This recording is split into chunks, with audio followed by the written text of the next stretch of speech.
When the London Eye opened in 2000, it was intended to be a temporary attraction. But it proved so popular that it became a permanent fixture on the skyline, making towering observation wheels the must-have landmark of the new millennium. Since then, more than 18 giant observation wheels have been built around the world. But despite the title of world's tallest changing hands 3 times, the actual height of the tallest wheel has only risen from 135 metres in 2000 to 169 metres in 2014, when Las Vegas completed the high roller. Echoing the extreme height increase that saw it claim the title of world's tallest building, Dubai's latest record-breaking attraction takes engineering to the limits, with an observation wheel that's nearly double the size of the London Eye.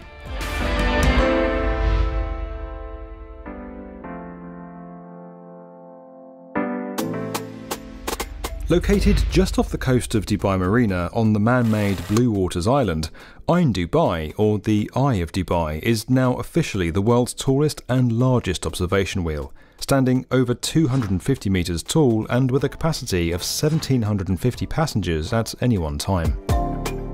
82 metres taller than its predecessor, Ain Dubai represents the single greatest increase in height for this type of structure, something that could only have been achieved in a place like Dubai.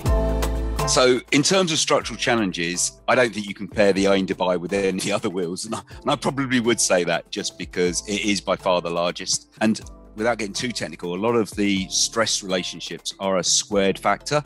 So it's not just a linear proportion. So it gets twice as big, the stresses get twice as big. It's actually a squared relationship. And we were pushing the bounds of engineering on this wheel, probably more than any other wheel has done before.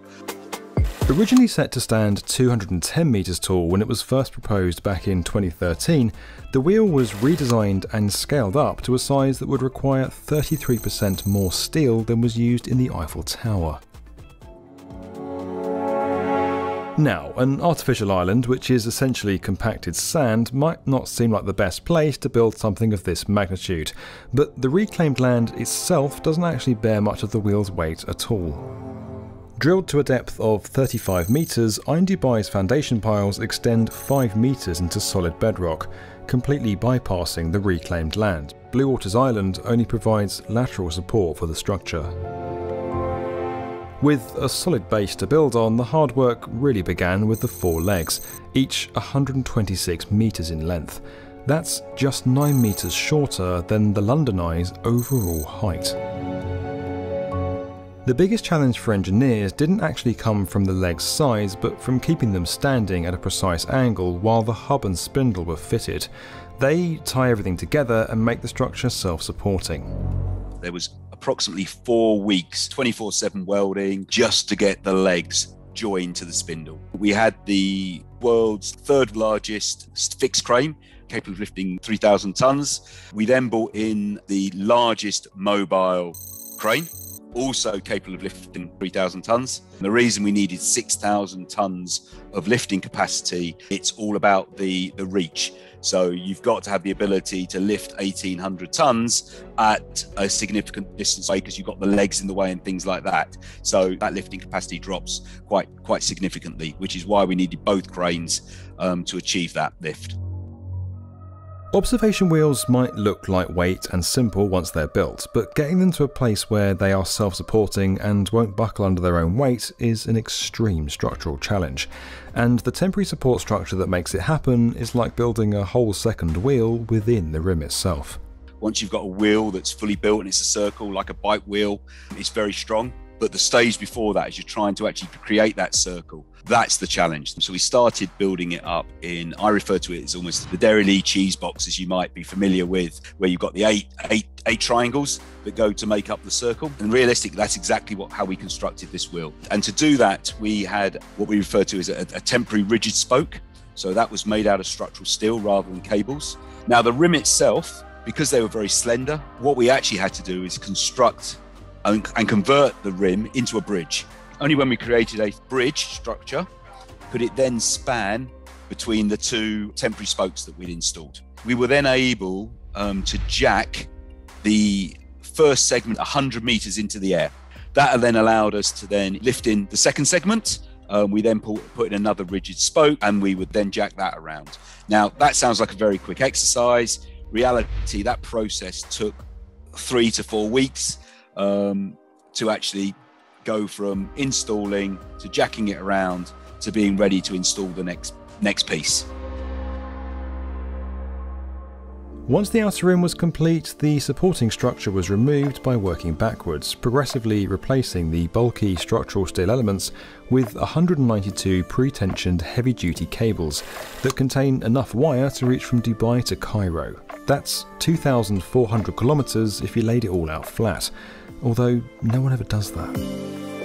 Now, we had to be really careful at this point because we couldn't overstress the permanent spokes. So we went round and did a complete revolution of this, and again, each of those exercises, each of that removing the steel, putting in the new spoke cables, tensioning up the spoke cables, is taking about 3 weeks. You're almost into 6 months of work just to remove the that steel work.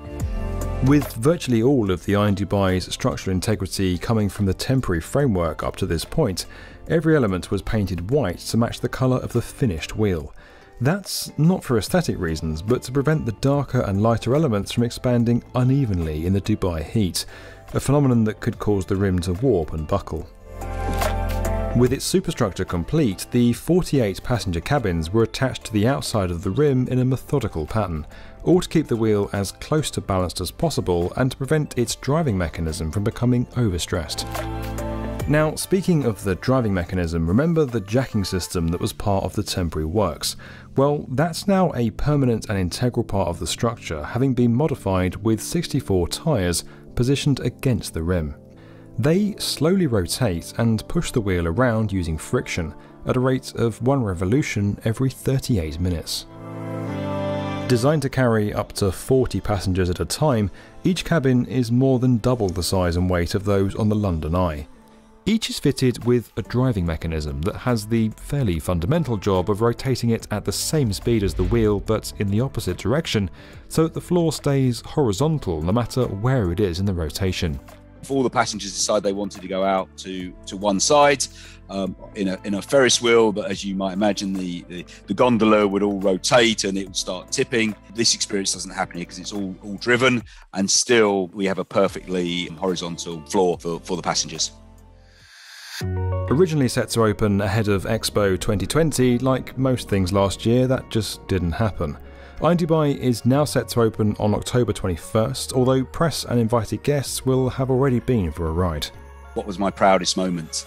There were many, just in terms of some of these engineering feats, and to have been intricately involved from the outset on it. However, probably the proudest was actually I got the opportunity to take some friends and family up on the wheel, to be able to share that experience with them, and just, yeah, that made me incredibly proud.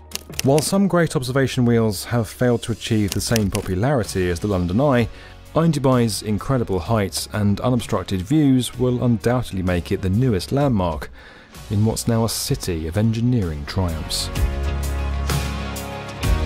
If you enjoyed this video and you want to get more from the definitive video channel for construction, subscribe to the B1M.